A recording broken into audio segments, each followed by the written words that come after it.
অন্যরকম সেজেছি। আর যেহেতু আজকের দিনটা স্পেশাল, পরীক্ষার রেজাল্ট বেরোচ্ছে, তো একটু সময় নিয়েই সেজেছি। 2 ঘন্টা লেগেছে।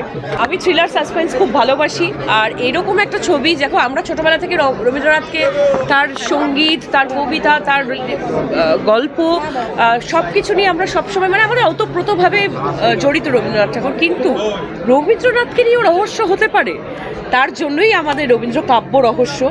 আর সায়ন্তনকে আমি ধন্যবাদ জানাবো যে এরকম একটা স্ক্রিপ্ট, এরকম একটা ছবি, এরকম একটা কন্টেন্ট এই দর্শকদের সামনে নিয়ে আসার জন্য। আর সেখানে আমি আছি, আমার সঙ্গে আরও অনেক অভিনেতা অভিনেত্রীরা আছেন। তো খুব ভালো লাগছে, এতদিন পর ছবিটা রিলিজ হলো। আর আমি চাই দর্শকরা একটু নতুন করে রবীন্দ্রনাথকে দেখুক আর এই রহস্যটাকে উন্মোচন করুক। হ্যাঁ, ঋত্বিকদার ফ্যান আমি। মানে কি বলবো, ওনার সামনে অ্যাক্টিং করতে আমার সত্যি খুব ভয় লাগে, আমি ভয় পাই। কিন্তু এত ভালো মানুষ, এত হেল্পফুল, এরকম একজন কো অ্যাক্টর পাওয়া সত্যি খুব আমি লাকি। আর প্রিয়াংশুদা, মানে মনে হচ্ছে স্বয়ং রবীন্দ্রনাথকে আমরা দেখতে পেয়েছি। আর অবশ্যই আমাদের পুরো টিম, যারা হেয়ার, মেকআপ, কস্টিউম যারা করেছে, তারা সবাই দি বেস্ট। কারণ খুবই, যেহেতু রবীন্দ্রনাথকে ওরকমভাবে ওই মানে ওনার লুকটাকে নিয়ে আসার জন্য লোকে যাতে আরও বেশি দেখে মনে হয় যে আচ্ছা রবীন্দ্রনাথকে চোখে দেখতে পাচ্ছি, তো সেটাই খুব ভালো ছিল। প্রিয়াংশুদা দারুণ কাজ করেছে। পুরো ওভারঅল মানে প্রত্যেকটা ক্যারেক্টারের পিছনে রহস্য আছে আমাদের ছবি। আজকের লুকটা নিয়ে আচ্ছা, আজকে আমি মানে এটা অন্যরকম সেজেছি। আর যেহেতু আজকের দিনটা স্পেশাল, পরীক্ষার রেজাল্ট বেরোচ্ছে, তো একটু সময় নিয়েই সেজেছি।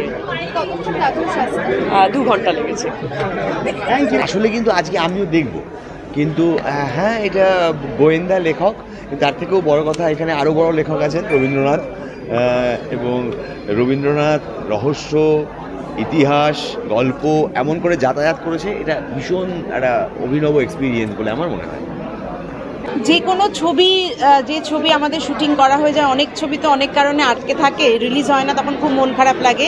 কাজেই যে কাজটা আমরা করেছি দর্শকদের কাছে পৌঁছে দিতে চাই দর্শকরা দেখুন। সেই ছবি রিলিজ হলে তো খুবই ভালো লাগে। ছবিটা রিলিজ হতে একটু দেরি হলো, কারণ বিভিন্ন নানা রকম কিছু সমস্যার মধ্যে ছিল। তো যাই হোক, এই ছবিটা ক্রিটিক্যালি অ্যাক্লেমড হয়েছে অলরেডি বিভিন্ন ফেস্টিভ্যালে। ছবিটা করার সময় এত ইন্টারেস্টিং একটা সাবজেক্ট, রহস্য, আর তার মধ্যে বাঙালির সব থেকে বোধহয় আপনজন রবীন্দ্রনাথের একটা যোগ রয়েছে।